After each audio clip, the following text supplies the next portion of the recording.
Esto es un nuevo episodio de Common Ground. Mi nombre es Sonia Wolf y hoy está conmigo Federico Ríos para comentar la migración por el tapón de Darién. Federico es un destacado periodista colombiano que ha trabajado para publicaciones como The New York Times y Der Spiegel. También ha creado varias exposiciones y publicaciones, entre ellas el fotolibro Darién, que salió el año pasado. Y justo de ese libro vamos a hablar el día de hoy. Bienvenido, Federico. Muchas gracias, Sonia. En un inicio,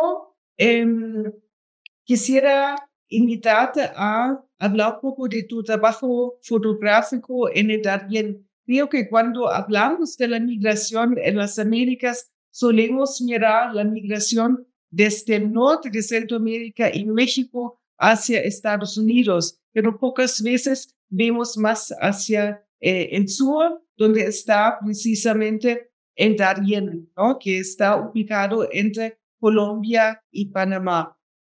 Cuéntanos un poco por qué decidiste cubrir la migración por el Darién y cómo fue, digamos, este trabajo, qué situaciones se presentaron para ti, cuáles fueron los retos.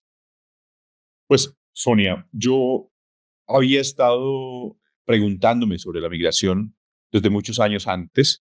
Yo empecé a revisar lo que estaba sucediendo en Venezuela y a interesarme por la situación de Venezuela desde un poco antes de 2013. En ese momento murió el presidente Hugo Chávez y luego fue elegido Nicolás Maduro como su sucesor y como presidente de Venezuela, y desde ese instante empezamos a ver en América Latina una migración de venezolanos que salían del país. Esa migración se incrementó como entre 2017, 18, 19, en unos picos muy altos. Millones de venezolanos salieron de su país, pero todos estos migrantes, o la mayoría de estos migrantes, se quedaban en Latinoamérica. Muchos en Colombia, algunos en Brasil y el resto se distribuyeron en otros países de Latinoamérica. Sin embargo, en 2021, después de la pandemia, empezó un pico enorme de migrantes atravesando la selva del Darién tratando de llegar a los Estados Unidos. Para contextualizar, la selva del Darién había sido un escenario de tránsito durante la última década, pero el número de migrantes que cruzaba la selva nunca superaba los 10.000 al año. Y eso, pues en términos migratorios, no es un número muy alto. Sin embargo, en 2021 fueron casi 130.000 las personas que atravesaron el Darién. Y a mí en ese momento, claro, después de la pandemia, y yo justamente estaba en Haití, me llamó mucho la atención este fenómeno. Entonces regresé a Colombia, me fui al Darién y estuve documentando cómo en ese momento el pico era sobre todo de ciudadanos haitianos que tenían años viviendo en Latinoamérica y ahora decidían cruzar el Darién hacia los Estados Unidos. Siguiendo a los haitianos, empezaron a aparecer otras nacionalidades y los venezolanos fueron de los primeros en seguir la misma ruta y rápidamente superaron también el número de haitianos. Entonces, entre 2022, 2023, 2024, la mayoría de los migrantes que atravesaron la selva del Darién entre Colombia y Panamá eran venezolanos. Pero también es importante anotar que no eran solamente venezolanos. Ellos eran la mayoría, pero hubo 1.000.000, un poco más de 1.000.000 de personas que cruzaron la selva en los últimos 4 años, y el registro es de más de 100 nacionalidades diferentes del mundo atravesando el Darién.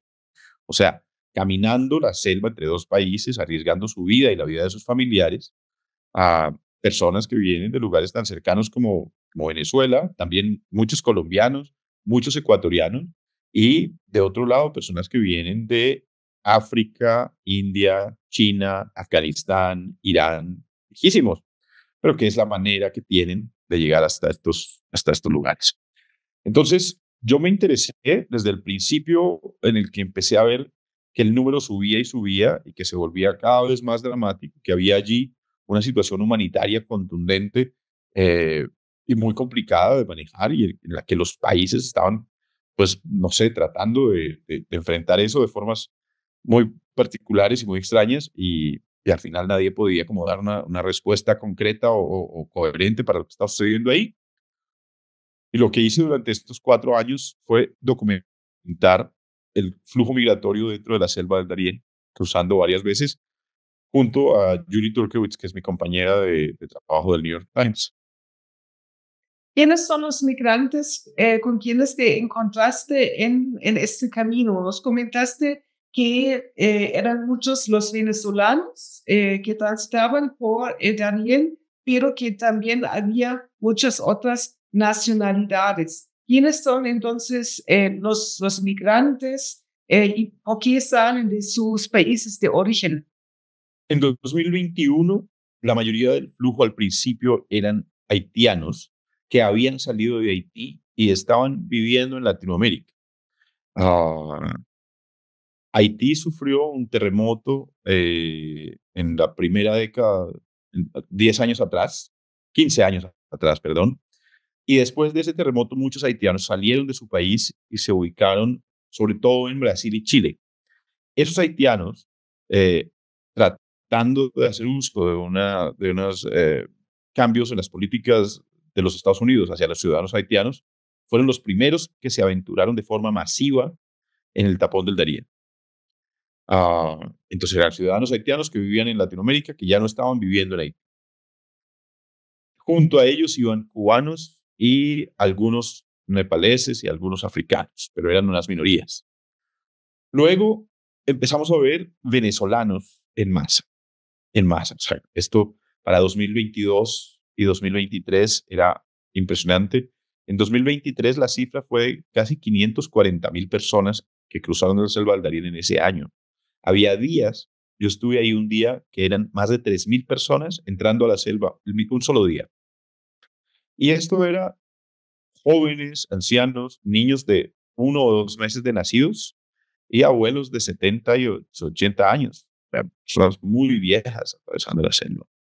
Familias enteras, también hombres fuertes, jóvenes, solteros, caminando solos en la selva, o eh, grupos familiares, mujeres, no sé, como mucha gente muy desesperada y mucha gente esperanzada en llegar a encontrar una nueva vida y una nueva forma de vida y de subsistencia en Estados Unidos. Los afganos, por ejemplo, en general eran familias perseguidas por el régimen talibán que estaban buscando un lugar en donde sus hijas y esposas mujeres pudieran tener una vida con las libertades que no tienen en Afganistán. Porque en Afganistán las limitaciones para las mujeres son muy dramáticas, muy, muy, muy extremas, y entonces no pueden ir a la escuela, no pueden ir a la universidad, no pueden salir solas a la calle, no pueden tocar dinero, no pueden un montón de cosas. Y en eso, pues muchas veces los grupos familiares están buscando una alternativa para ellas. También en el caso de los afganos, muchos de ellos eran perseguidos por el régimen talibán por haber ayudado a los Estados Unidos cuando estuvieron dentro del país. En el caso de la China, por ejemplo, he encontrado muchas personas buscando libertades religiosas, muchas personas que son cristianos, católicos y que no pueden practicar su religión con libertad dentro del país, y ese era su argumento para migrar. Eh, en el África y en los países latinoamericanos, lo que encuentro como un común denominador son unas economías completamente colapsadas y personas que están tratando de llegar a los Estados Unidos para trabajar muy duro y hacer como una vida, un poco de capital para ellos y enviar también un poco de dinero para sus casas. Así que al final yo creo que mi forma de entender lo que sucede en el tapón del Darién es personas que están al límite de las posibilidades en sus lugares de origen, personas que no encontraron ni libertad ni futuro en los lugares en donde están y que en medio de esa desesperanza han decidido arriesgarlo todo, como tomar un último gran riesgo, cruzar la selva del Darién sabiendo que pueden morir allí, ellos y sus familias, para llegar a Estados Unidos y trabajar muy duro eh, y tratar de tener una vida decente y en paz, lo que pues además ha cambiado mucho con los nuevos gobiernos, con el nuevo gobierno de los Estados Unidos. El Darién es conocido como un lugar de difícil acceso, un lugar muy inhóspito. ¿Nos puedes dar, digamos, una idea de cómo es este lugar? Primero, ¿cuáles son las rutas de acceso? Y luego, cuando las personas ya están entrando por esta zona, ¿cómo nos podemos imaginar este lugar? Entonces, para llegar al Darién, hay que llegar por tierra, por carretera, a dos pueblos del norte de Colombia que se llaman Turbo y Necoclí. De ahí, todos los migrantes tienen que llegar a alguno de estos dos lugares. De ahí, tienen que tomar un bote que cruza el Golfo de Urabá. Una vez cruzan el Golfo, están en uno de los siguientes dos pueblos, Acandí o Capurganá. Y de ahí tienen que entrar caminando a la selva. La selva es muy linda en fotos, muy linda en fotos, pero estar dentro de la selva es un escenario muy hostil. Y la mayoría de las personas que atravesaron el Darién en estos últimos 4 años no están preparados, no conocen, no son expertos, no han estado allí. La selva es húmeda, el piso es lodo o ríos, o piedras. Hay muchos peligros naturales, como hay arañas y alacranes y culebras, eh, pero también es como, este es un lugar donde no hay tiendas, donde no puedes comprar nada, donde no hay un almacén para comprar un refresco o alguien que venda comida, nada. En el lado colombiano estás subiendo la montaña y es una montaña muy empinada. La frontera es la cima de la montaña y cuando estás bajando la montaña estás en el lado panameño. En el lado panameño hay un riesgo enorme que creo que es uno de los factores que más vidas ha tomado de migrantes en el Darién y es las crecientes súbitas en los ríos. Muchos migrantes caminando están cruzando un río y hay una creciente súbita, se los lleva a todos y muchas veces las personas mueren ahogadas. Eh, en el día normalmente hace mucho calor que deshidrata a la gente y quema la piel. Eh, la gente no tiene alimento, no tiene comida, no tiene refugio. Muchas veces también llueve. Esta es una de las regiones más lluviosas en el mundo. Entonces llueve y estás todo emparamado y hay mucho lodo en el piso. Y en las noches, sobre todo en la madrugada, hace mucho frío. Por ser un solo camino que ha transitado tanta gente, es un camino muy peligroso porque la gente no puede tomar el agua del río, porque claro, hay mucha gente caminando por ahí, entonces el agua está muy contaminada, ¿sí? La gente está usando el mismo río como si fuera el baño, ¿sí? Entonces, si tomas el agua, estás tomando el agua mugrosa de las otras personas que están adelante y eso muchas veces le está ocasionando problemas intestinales a los mismos migrantes que tienen eh, diarreas y vómitos muy severos y fiebres muy severas porque están ahí. No, es realmente un lugar muy, muy, muy hostil y para el que los migrantes, que además en general los migrantes son personas empobrecidas, no están preparados ni emocional ni físicamente ni están equipados para estar en la selva. Entonces, eso hace que la selva del Darién sea un lugar muy brutal. Normalmente lo que vimos es que la llegada a Panamá hace que los migrantes lleguen en unas condiciones deplorables. Llegan con ampollas, llegan fracturados, llegan quemados por el sol, deshidratados.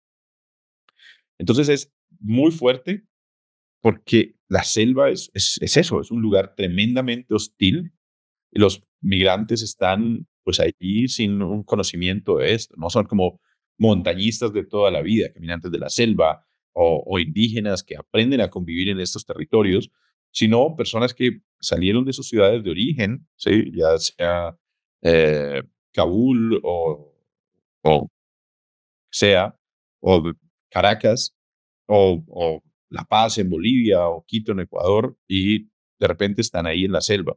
Entonces, muchas veces ellos piensan que es fácil y luego esto se convierte en un reto enorme. La selva se ha convertido también en un camino de basura porque la gente empieza a caminar la selva y empieza por el peso, el calor, el sopor, la humedad, empiezan a botar sus cosas. Entonces, lo primero que botan son las chaquetas porque hace tanto calor Luego por las noches están todos con mucho frío porque ya no tienen con qué abrigarse. Botan las carpas, botan todo, ¿sí? Muchos incluso botan el agua, por supuesto botan los machetes, todo, todo. Que cada cosa pequeña pesa, y cada cosa que pesa para ellos es terrible. Entonces todos es como, esto se ha convertido en un lugar de mucha basura también. La comida muchas veces la llevan en icopor o en lata y todo esto está yendo a la selva porque nadie carga su basura.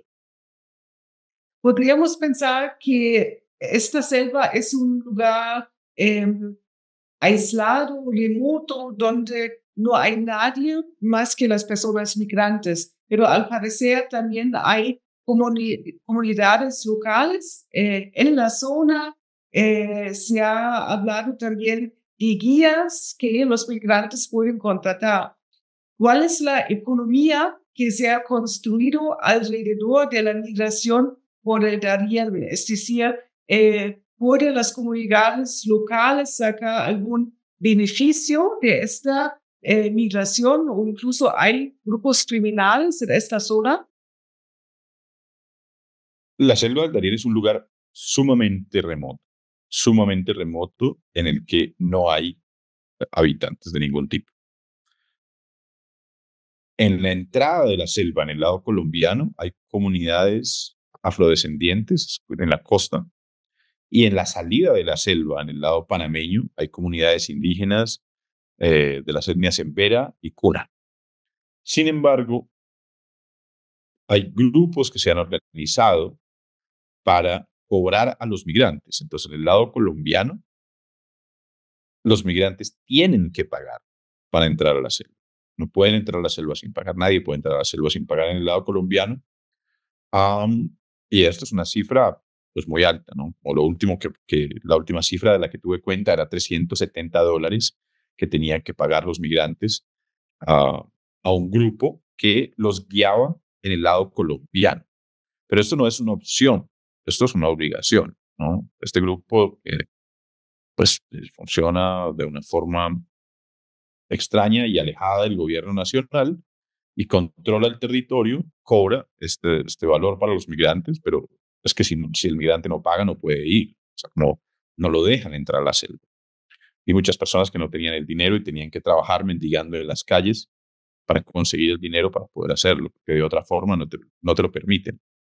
Y luego, en el lado panameño, son comunidades indígenas las que están también cobrando a los migrantes para hacer los transportes en bote o para llevarlos hasta el campamento de recepción, hasta la estación receptora de migrantes que tiene instalado el gobierno panameño, de donde además la única forma de salir es pagar un bus que los lleva hasta Costa Rica. Entonces, este es un lugar aislado en el que no hay nadie durante varios días de camino dentro de la selva, pero sí que hay en el lado colombiano estos guías organizados en grupos y en el lado panameño las comunidades indígenas que también están organizadas ofreciendo el servicio de transporte. Um, para mí es muy ambiguo en ambas situaciones. Para mí es muy complejo entender cómo esto sucede a pesar de los gobiernos y a plena vista de todo.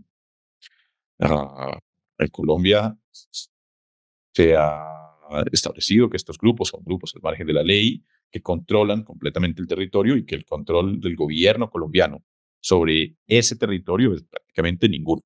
Entonces los migrantes están a merced de estos grupos.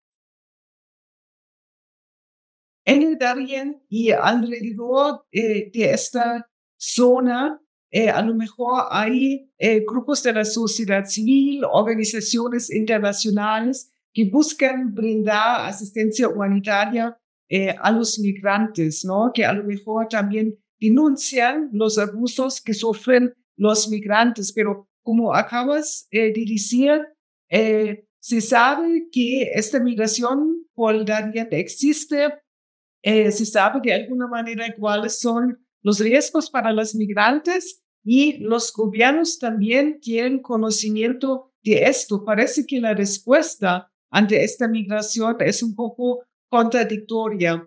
¿Qué nos puedes decir sobre la labor de la sociedad civil por un lado, pero también la postura de Colombia y Panamá frente a esta migración? Hay ONGs que están en los dos puntos extremos de la selva, en los puntos de salida, Colombia, y en los puntos de llegada en Panamá. No es mi trabajo evaluar la labor de las ONGs, pero no hay ONGs dentro de la selva. No hay ONGs dentro del tapón del Darién. Están en los pueblos de salida y en los pueblos de llegada.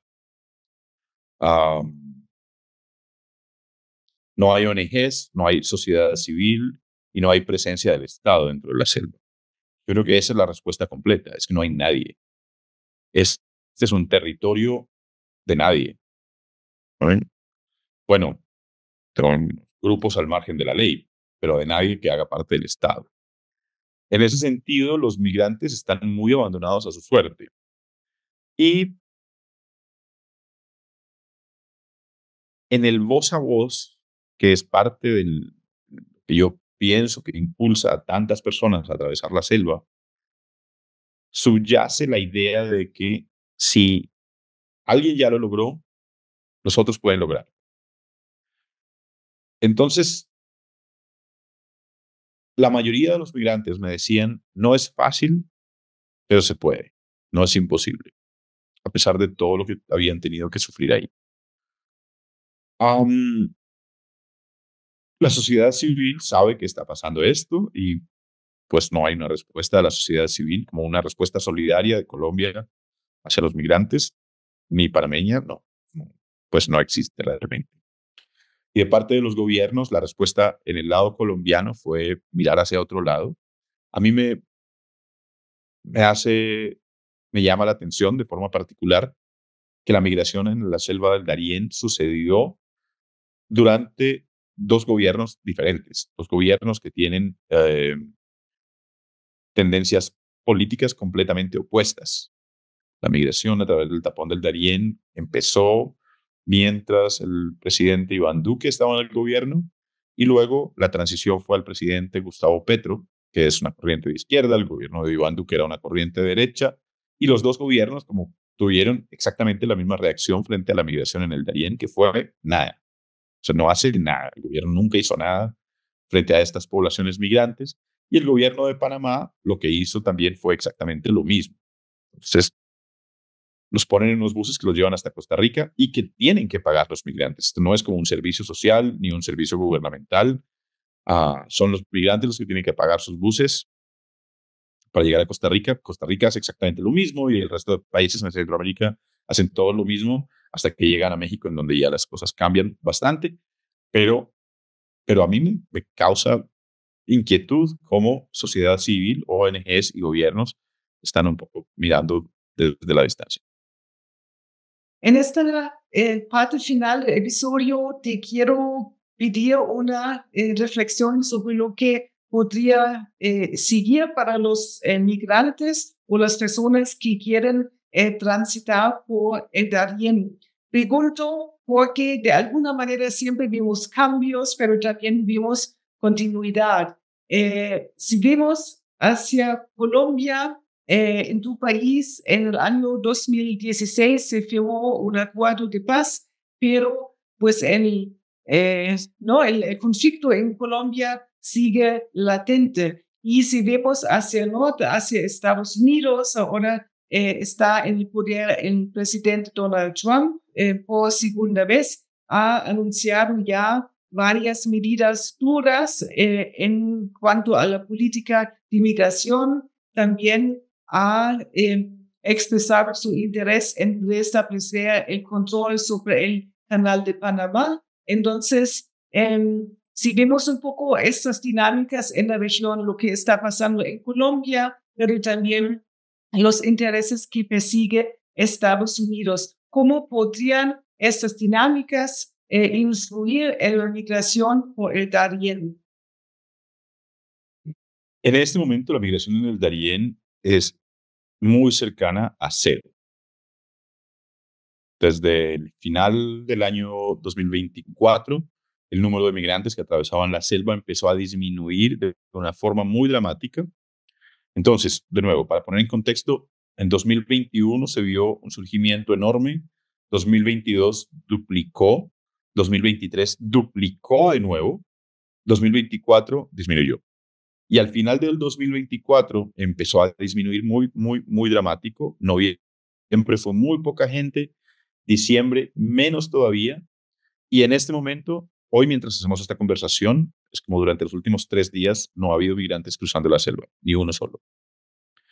El gobierno panameño ha endurecido sus medidas, el gobierno de los Estados Unidos ha endurecido severamente sus medidas, y yo creo que todo esto tiene mucho que ver con la disminución de la migración, pero el panorama en este momento es ese. No hay migrantes atravesando la selva del Darién, eh, y creo que eso obedece no solo a estas medidas, sino también a muchos otros factores geopolíticos globales, um, y creo que es importante estar atento y revisar qué va a suceder, en qué van a terminar las medidas del presidente Trump, en qué van a continuar las medidas del presidente Molino y del presidente Gustavo Petro, cómo va a continuar la situación en Venezuela, y creo que todo eso es como un cóctel complejo para entender lo que puede pasar en la migración global. Gracias, Federico, por llevarnos a este lugar que cubriste en tu trabajo fotográfico. Para la audiencia que nos escucha, el libro Darién lo recomiendo muchísimo, contiene muchas fotos impactantes sobre esta zona ubicada entre Colombia y Panamá. Fue publicado por Raya Editorial en Colombia. Ahí lo pueden conseguir. Muchísimas gracias, Federico. Sonia, a ti, muchas gracias, y a todos los que nos escuchan.